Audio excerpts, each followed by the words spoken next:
E aí, a única coisa que ela falou foi esperança. E é com essa palavra que eu começo a história que mudou completamente a minha vida e me trouxe até aqui. Era junho de 2013, minha namorada terminou comigo um pouco antes dos Dias dos Namorados. Eu saí do carro dela igual um zumbi. E a única coisa que vinha na minha cabeça era a voz dela dizendo, eu amo você. Cheguei em casa, contei para o meu pai, falei, pai, por que ela terminou comigo? Tem amor aqui dentro.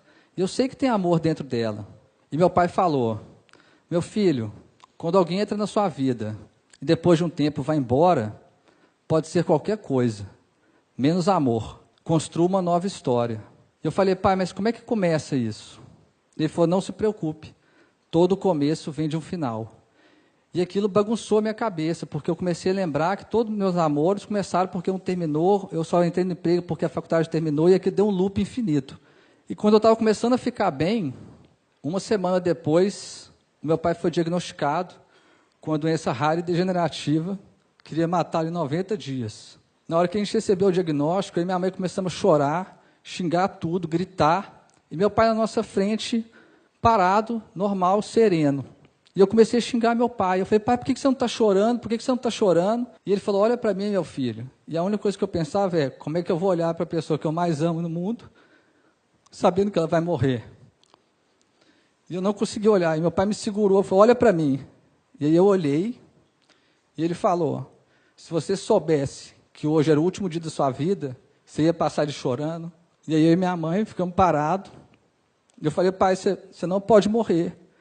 E ele falou, meu filho, todo mundo vai morrer. E eu falei, pai, mas todo mundo vai morrer. E a gente, o que a gente vai fazer? Ele só respondeu, viver. E foi isso que a gente foi fazer. A gente foi viver. Voltamos a fazer coisas simples, como almoçar juntos, ir ao cinema e jantar junto. Até que a doença começou a tentar impedir meu pai de viver. E tirou a capacidade dele de falar. Eu comprei um iPad, entreguei para ele, e ele começou a escrever. Tinha uma pergunta para mim e para minha mãe. Eu peguei o iPad e comecei a escrever. Entreguei para minha mãe e a minha mãe começou a escrever. E meu pai começou a chorar, porque ele percebeu que a gente ia viver aquilo com ele. Se ele não falava, a gente não falava, a gente não ia abandonar ele. Aquelas conversas viraram lições de vida, porque eram conversas sobre o amor, sobre os inúmeros foras que eu tomava e continuo tomando, e sobre o amor que ele tinha com a minha mãe. Eu peguei aquelas conversas que viraram textos e publiquei num blog, e viralizou na internet. Milhões de pessoas liam os textos. Várias editoras do país me procuraram para publicar um livro. Eu nem sabia que meu pai escrevia e que o sonho dele era publicar um livro. Cheguei em casa correndo, falei, pai, nós vamos publicar um livro. E aí ele começou a chorar, tremer e engasgou. Eu corri e chamei minha mãe, mãe, papai está passando mal. E minha mãe veio correndo. E aí eu peguei o iPad, entreguei para ele, e ele escreveu, será que vai dar tempo? E aí eu saí correndo, desesperado, para a editora, e falei, eu não quero dinheiro, eu não quero nada. Eu só quero que o livro saia o mais rápido possível, para meu pai poder ver isso. E eles falaram, você tem todos os textos? Eu falei, tenho. Então me manda agora. Eu voltei para casa correndo, e falei, pai, nós temos que mandar os textos agora, você quer alguma coisa? E ele falou, quero que o último texto seja o meu. Eu falei, tá bom, qual que é o texto? Ele falou, eu acabei de escrever, mas você precisa me prometer uma coisa. Eu falei, o que foi? Você só pode ler depois que eu morrer. Eu falei, pai, como assim, pai? E eu falei para ele, tá bom, pai, então você tem que me prometer uma coisa. E ele escreveu o quê? Você não pode morrer. E aí, eu e meu pai cumprimos a promessa. A gente lançou o nosso livro, Faça Amor, Não Faça Jogo. Mais de 400 pessoas no lançamento, eu, meu pai, minha mãe, minha sobrinha. O livro virou best-seller no país. Só que aí a doença tentou impedir meu pai de viver. E tirou a capacidade dele de andar. E colocou ele na cadeira de rodas. E agora a gente tinha rodas. O que a gente ia fazer? Meu pai amava viajar. A gente transformou a cadeira no avião.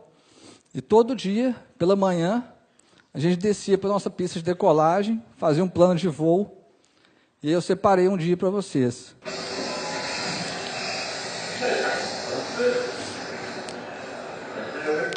Eu não lembro se esse dia a gente estava para Nova Zelândia, foram muitas viagens.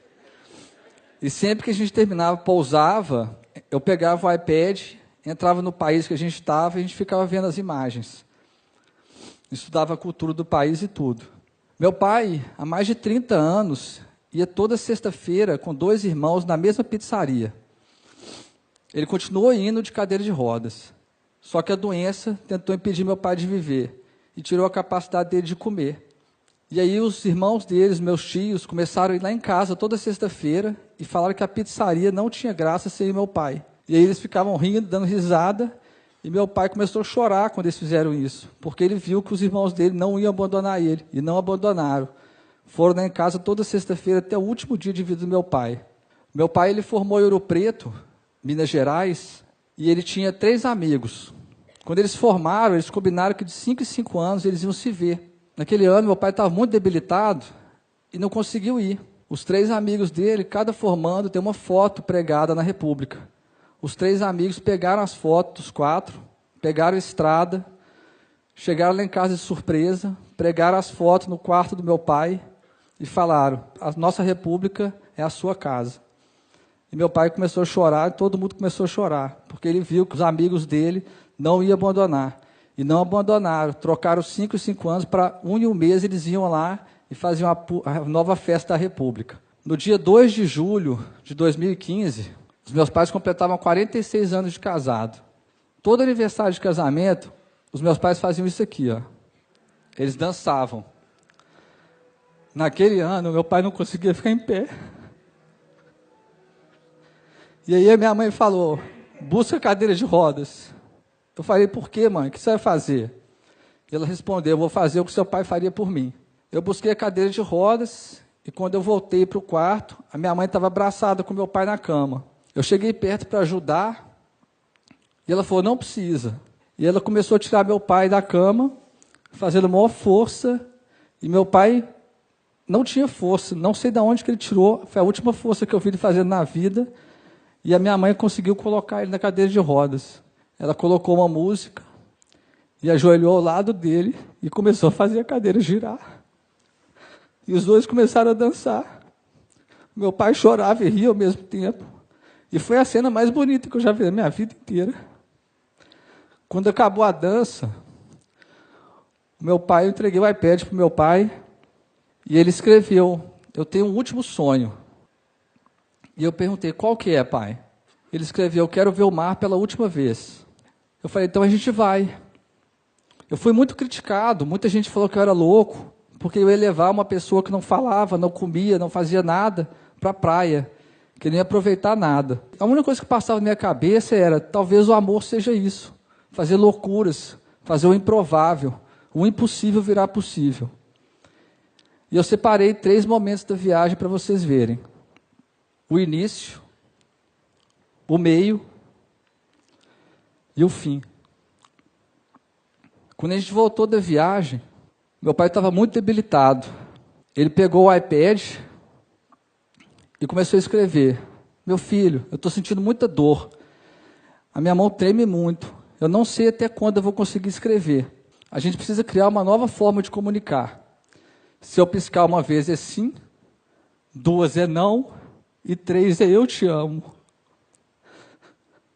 No dia 23 de agosto de 2015, o meu pai faleceu. Os médicos tinham dado 90 dias. Meu pai viveu por mais de 1095. Eu resolvi contar um pouquinho dessa história aqui, porque eu vejo o mundo distorcendo, complicando demais as coisas. Fique com alguém que faz isso, que te dê aquilo. E todas essas regras e exigências são criadas pela cabeça. O amor é criado aqui dentro, no coração. O resto todo é ilusão. Eu vejo a sociedade exigindo demais status sociais, bens materiais, pedindo que os pais coloquem os filhos nas melhores escolas, nas escolas mais caras, que estudem 3 línguas, que as esposas sejam as melhores amantes, sejam bem-sucedidas. E eu queria dizer para todos vocês que tudo isso não significa nada. A única coisa que o bem mais valioso que vocês têm, podem dar para alguém que você ama, é o seu tempo. Aquele tempo que a pessoa deita no seu colo e você fala: vai ficar tudo bem. A pessoa que você ama Só precisa que você passe pela confiança, que esteja ao lado dela nas suas escolhas e que principalmente dê a ela esperança. Esse é meu primeiro pedido.